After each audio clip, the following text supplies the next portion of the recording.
E aí o COAF diz o seguinte, chama essas transferências de unilaterais, fala que o pai do Mauro Cid fez essas transferências para as próprias contas de uma forma fracionada, com valores até $3.000, e conclui, esse tipo de ação de fazer transferência fracionada impede saber qual é a real origem e o destino dos recursos. Então a gente vê novamente um fracionamento aí, só que nessa investigação das joias e esculturas, é tanta coisa, não viu, Dani?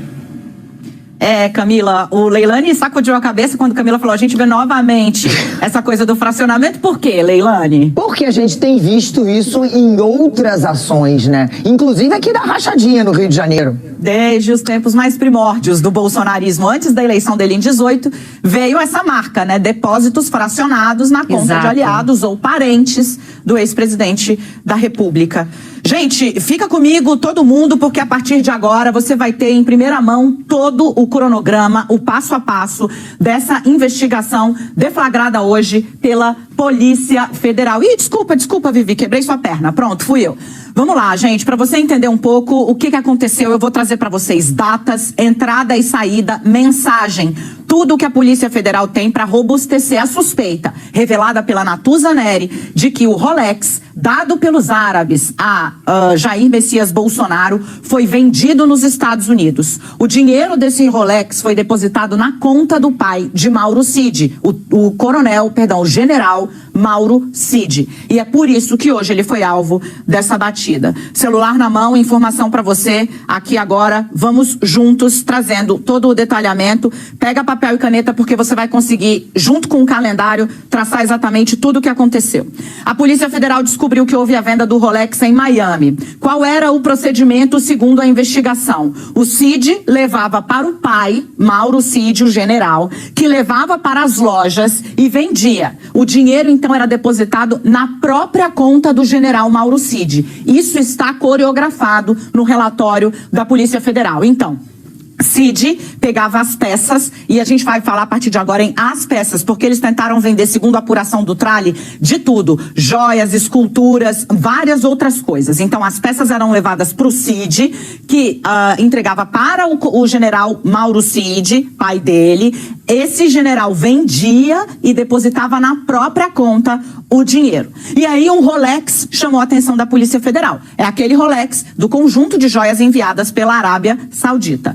O Rolex, segundo a fonte me disse, é interessante, porque, como a Natuza revelou, o Tribunal de Contas da União abre a investigação depois que o Estadão estoura a matéria das joias da Michelle Bolsonaro. Foi assim que o Estadão apresentou a reportagem, e é por isso que eu vou chamar dessa forma, embora ela diga que ela jamais nem viu essas joias. Beleza. Quando estoura a matéria, o Tribunal de Contas da União é instado e entra no assunto. A partir desse momento, bate o desespero, porque o conjunto de joias recebido por Bolsonaro, que veio na mala de um militar, do então ministro de Minas e Energia, Bento Albuquerque, já tinha sido vendido. E aí, no dia 15 de março, começa-se a discutir a operação de resgate do Rolex de ouro vendido abertamente. E aí, gente, tem um problema, que é o atual advogado do ex-presidente Jair Messias Bolsonaro, Fábio Weingarten, a quem eu já procurei para trazer o outro lado, dispara uma mensagem a Cid, e eles dois conversam sobre a necessidade de reaver o relógio, ou seja, recomprar o Rolex que eles tinham vendido. Anote aí, isso é 15 de março, quando o TCU entra no caso, porque eles tinham medo de o Tribunal de Contas determinar a imediata devolução. Vale a pena aqui fazer um parêntese.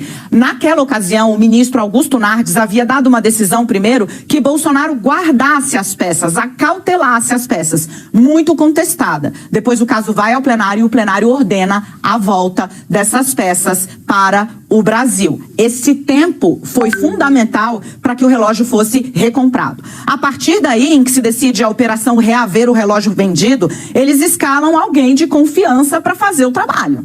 Quem?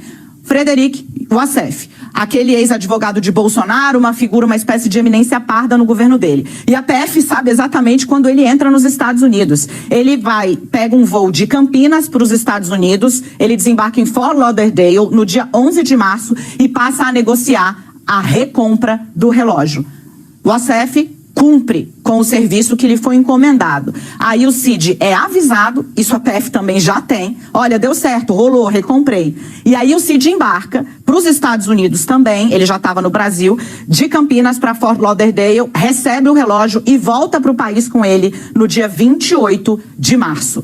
Esse é o cronograma, foram cerca de 17 dias de crise para recomprar o relógio que era do Brasil, segundo decidiu o Tribunal de Contas da União, e foi vendido para ser incorporado ao patrimônio de Jair Messias Bolsonaro. Eu vou voltar aqui, Vivi, porque eu quero falar com a Camila e com a Leilane, bater uma bola com elas sobre esse cronograma, antes da gente seguir, pode ser, Gasperoni? Maravilha, obrigada. Gente, é impressionante porque é o seguinte, nesse caso, a Polícia Federal tem basicamente tudo. Eles sabem onde embarcou, tudo, quem embarcou, que dia. Detalhadamente, você explicou, tá tudo detalhado. E com mensagem, Camila. Eu procurei o Fábio Weingarten, disse que ele era citado, ele até hoje é advogado do Bolsonaro, inclusive em depoimentos que Bolsonaro está tendo de prestar agora, sobre o caso das joias, por exemplo, ele estava lá, orientando. E detalhe, a PF tem mensagem dele com o Cid, dizendo, olha, a gente precisa reaver, porque se o plenário cassar a decisão do Nardes, veja como essa decisão dada por Augusto Nardes, que é um ministro do Tribunal de Contas da União, muito aliado ao bolsonarismo, como essa decisão dele deu tempo, Leilane, para que essa operação acontecesse. Não tem ilação aqui sobre se o ministro pretendia ou não dar tempo, não se trata disso. Trata-se de uma análise fria dos fatos. É um fato. Havia uma pressão, o Tribunal de Contas da União, na decisão do Nardes, primeiro, dá um tempo, diz que Bolsonaro pode ficar com as joias, não pode vender. Há uma repercussão horrorosa e dias depois, essa decisão é revista. Esse tempo foi fundamental. Quando o Rolex já voltou. Agora, gente, vamos falar uma coisa aqui.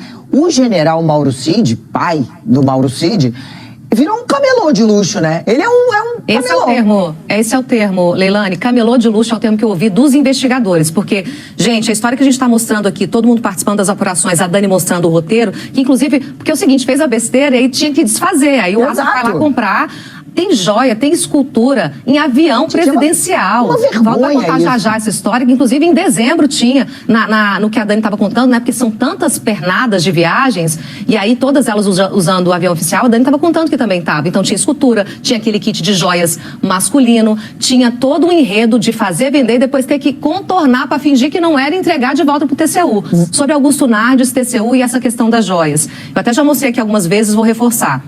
Que a Dani falou do tempo é importante porque não se trata mesmo de associar o tempo de atraso que está tendo esse caso a uma intenção do ministro. Mas o fato é que o tempo, nesse caso das joias, lá dentro do TCU, é um tempo que está se estendendo. Até recuperei aqui, eu dei ainda em julho, que houve até uma perda de prazo básica dentro da auditoria, básica, assim, de dia a dia, de notificação, e isso atrasou o processo. Só para a gente lembrar, essa auditoria sobre joias, ela devia ter sido concluída, foi determinada em março, que foi quando o TCU falou, tem que devolver. Isso é joia que jamais pode ser de uso pessoal. Quando o TCU fez o óbvio, mas para deixar ali tudo registrado e não tem mais como dizer que não sabia se era para devolver ou não. Aí, depois, ela tinha que ter terminado em junho, não terminou. Passou julho, também atrasou. Então, existe um atraso. Esse é o fato concreto dentro do Tribunal de Contas da União nessa análise. E esse atraso coincidiu de forma fática e não de forma intencional, porque a gente não tem essa informação. Foi nesse lapso temporal que houve todo esse roteiro de filme, né? Porque, gente, qualquer diretor de algo ficcional está perdendo para essa história. Então é camelô de luxo, que é o termo que eles tratam, viu, Leilane e Daniela?